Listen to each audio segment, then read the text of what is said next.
ekene m unu ndị Igbo ekene m unu ndị Igbo zuru ụwa niile a sị na mba ụwa ọbụla ịpụta ọbụla ndị Igbo anọrọ ya gị kparalie ma ọ gbacha ndị Owerri ndị Igbo Royal Heritage Worldwide ekene m unu mana taa bụ oke ụbọchị bụ eke ha na-eke bụ isi ụbọchị Igbo ji eme ife dị mma ji akpọku Chukwu ji ekpelu Chukwu jee akpọkọ Olise bi n'igwe ọgọdọ ya na-akpọ n'ala. Ana m ekele ndị Igbo niile nọ n'ụwa niile gbasara ụwa niile anyị awapụta ụtụtụ dịka etu ọdịnala Igbo si wee dụ ma omenala Igbo si wee dụ dị mgbe ọbụla ma nwaanyị ọbụla zuru oke ya ewegodoro ose ọjị nke ya na-afa ya chụchaa arụ ya echiche ọjọọ oche ife ọzọ mere ife mere ya ife mere otu adịghị agba mma ekwu mmecha ya egbufu ya n'akụkụ na ose ọjị adịghị eji iji ibele anyị wee mechaa ya n'obu etu anyị nọ n'obu Igbo. Ana m ekene unu aka m bụkwa onye ahụ unu ma bụ etu mụ na Ozu Okoye Onowu Igbo Ojikwu ji wee na-eme ihe niile anyị gbasara ka anyị welite asụsụ Igbo eji mmadụ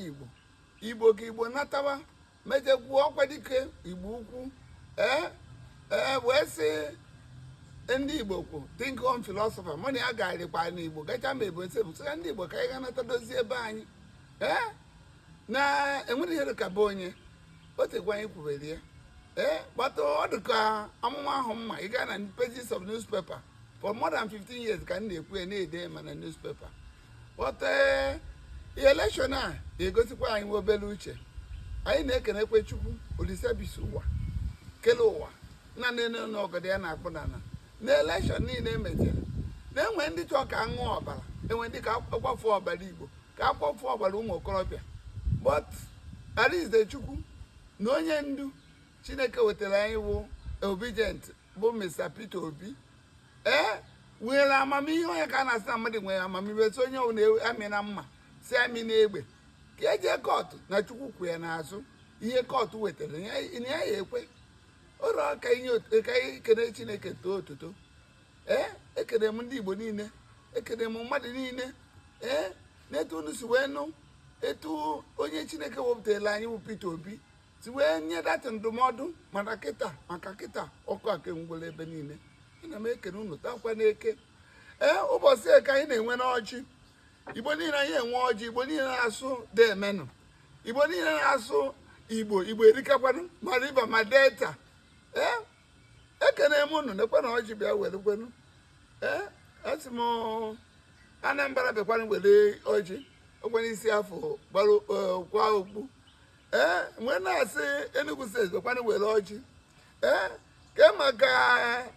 Imo steeti bịakwanụ were ọjị ke maka Abia steeti bịakwanụ were ọjị ke maka ndị Ebonyi ndị dị ike ọrụ Chineke nyere amamife nye ọrụ a na-akọta ọrụ Ebonyi bịakwanụ were ọjị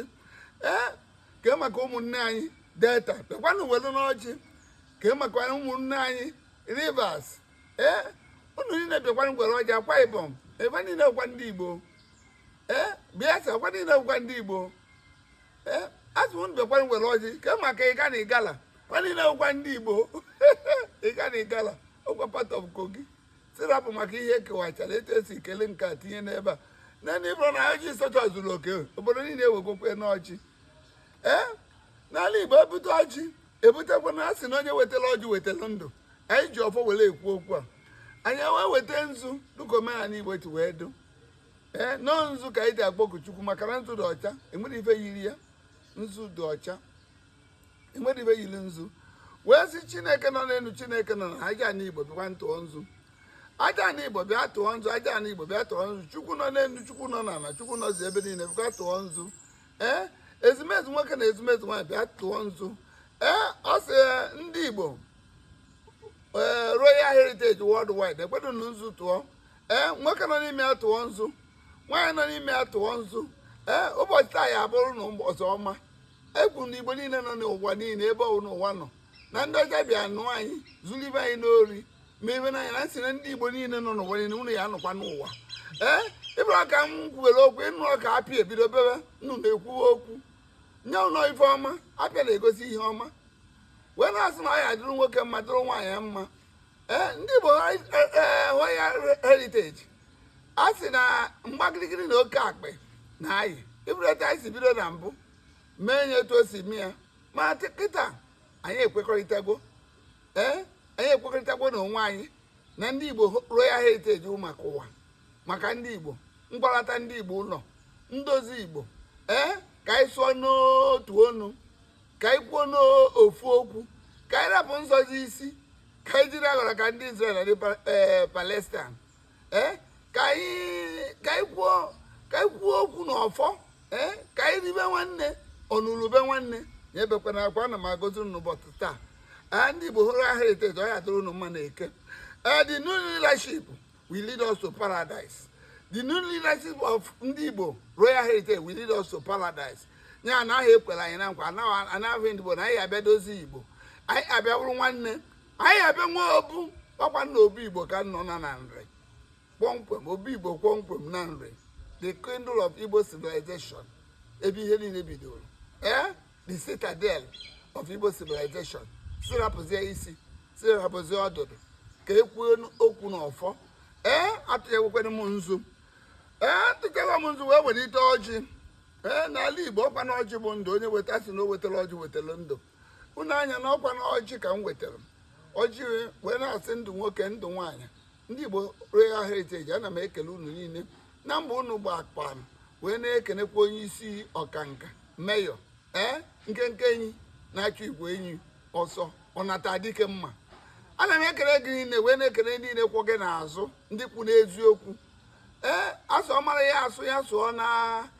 ikwe ọma ya asụ ya sụọ n'ala n'ịbịa gwa ogbo ọbara ka ịra kwuo nke bụ eziokwu anyị aghọta ya wee na-ekelekwana ndị Igbo niile nne ọkanga si kama ọ ya ese okwu kama ya egbu kama ya egbu mma kama ya ejewe abụja kama ya sirapụ si were okwu wee nye ya n'aka ana m ekele ndị igwe niile ndị ejekwute ma Chukwu Emeka eri ezigbo nna ka ịbụ ana m ekene unu niile eturusi wee tie eche ọnụ na ya bụ ife wee kene ndị igwe niile wee na-ekenekwana nna anyị ọzọ ụwa ndụ ọbụrụ ọzọ Igbo ndụ injinia Atọ Eze prince injinia Atọ Eze onye otegwe ịgbawara Igbo mgbọnụ prince Atọ Eze otegwe ịgbawara Igbo mgbọ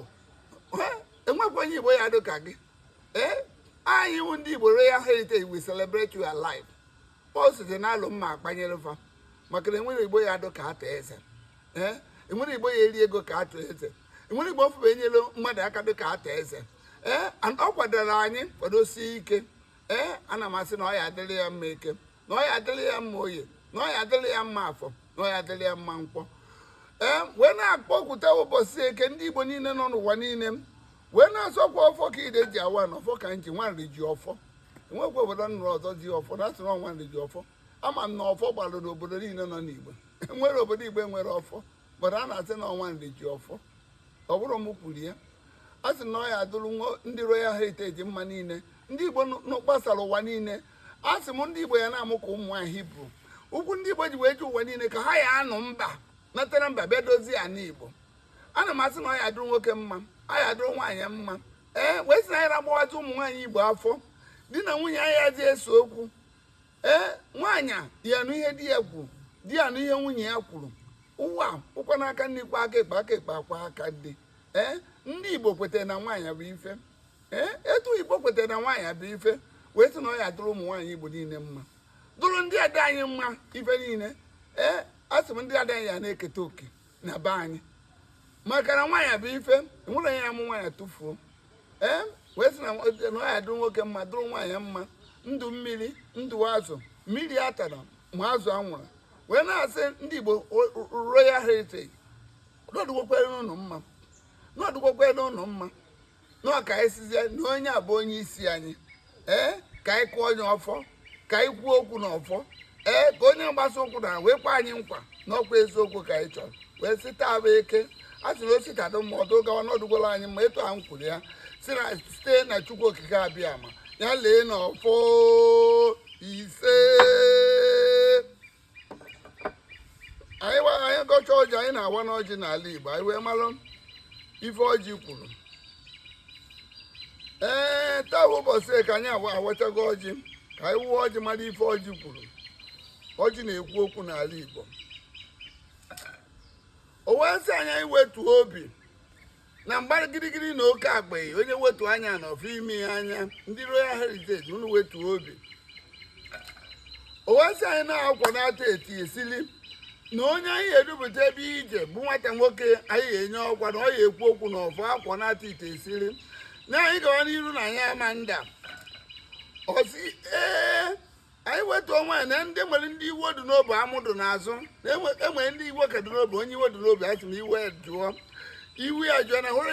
Royal Heritage ndị Igbo Royal Heritage aga forward ever backward never. Ọsị nwoke na nwaanyị na ọfọ dị ya na anyị gaba n'iru na anyị ama nda anyị gaba n'iru na anyị ọchịchị nke kịta anyị gaba n'iru na anyị ama nda. Ọsị ife o kwuru bụ na nwoke ji ọfọ nwaanyị jiri ife ọbụla anyị na-eme na ruo ebe anyị tinyekwe nwaanyị n'ime ya etinye nwoke tinye nwaanyị o wee na-aga sili welele. Osi etu ekwuru ya ka ọ dụ na ọ bụ na etinye nwoke na nwaanyị ihe ọbụla anyị na-eme na Royal Heritage na ọ ya na-aga n'iru ọfọ gburu ya. Etu anyị kwuji anyị na-atụ mmanya n'ala Igbo.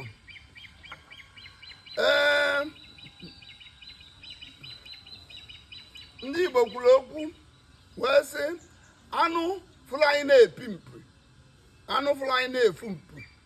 mpife ka anyị eji na-aṅụ mmanya. Ana m ekwu nna anyị Zik the tallest tree n'aka ikpe bekwanụ ya nọnye ndị Royal Heritage. Nna anyị Ọkpara ya nọnyere ndị Igbo Royal Heritage. Nna anyị Kewambadiwe, nna anyị Odimegwu Ojukwu, nna anyị Ojukwu na Nnewi, nna anyị Ono na Ngwo, nna anyị Akanibiam, nna anyị Denis Osadebe, unu bịakwanụ asụ nwoke bịa, nna anyị Njọkụ, nna anyị Mbọnụ Ojike, unu gbagotewekwanụ ndị agbọ ndị akpọrọ nna m Okeke adịkwa nna m ịgba asụ ụzụ bịakwanụ ezumezu nwoke na ezumezu nwaanyị bịakwanụ asụ nwoke bịa nwaanyị bịakwanụ obere ụkwụ bịa nwa bịa ye ndị ichie ukwu na ndị ichie nta ndị chiri echi na ọfọ ndị eze Igbo niile n'ụwa niile ndị eze Igbo niile n'ụwa niile na-anọchite anya ndị Igbo. Atụ m na ọ ya dụrụ unu mma nkụzi unu na-akụzi na-egosi omenala anyị etu esi awa ji etu esi eri ji. Atụ ndị eze Igbo niile ọ ya dịkwara unu mma ndị igwe nọ n'ala Igbo kweta na ọdịnala ọ ya dụrụ unu mma unu ya chika nka ọ ya dụrụ nwoke mma dụrụ nwaanyị mma etu a nkwu ya lee na ọfọ ise. Ọjị a na-ata ya ata ọjị abụrụ ihe ọjọọ n'ala Igbo a na-ata ya ata ejikwa na ose ọjị ata ya. Ndị Igbo nwere ọdịnala ndị Igbo nwere omenala eji ose ọjị ata ya. Emedekwe anyị na-ejikwa mmanya ike wee na-ewedaga ya.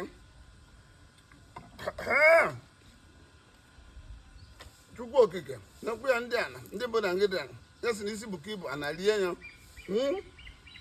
ebeta igwe tinye n'igwe gidi ngidi mmiri ezoro aja ada akata na ya egbu ngwu mma anyụrụ nkọ.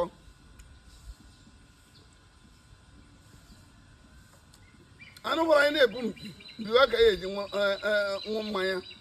Ndị Igbo Royal Heritage ekene m unu. Ndị Igbo Royal Heritage ekene m unu. Ana m ekenekwa meyọ nke anyị na-achọ igwe enyi ọsọ na ndị otu gị niile ọ na-ata dike mma na-ekenekwa ndị Igbo niile asị ya doro unu mma n'ụbọchị taa bụ eke. Daalụnụ.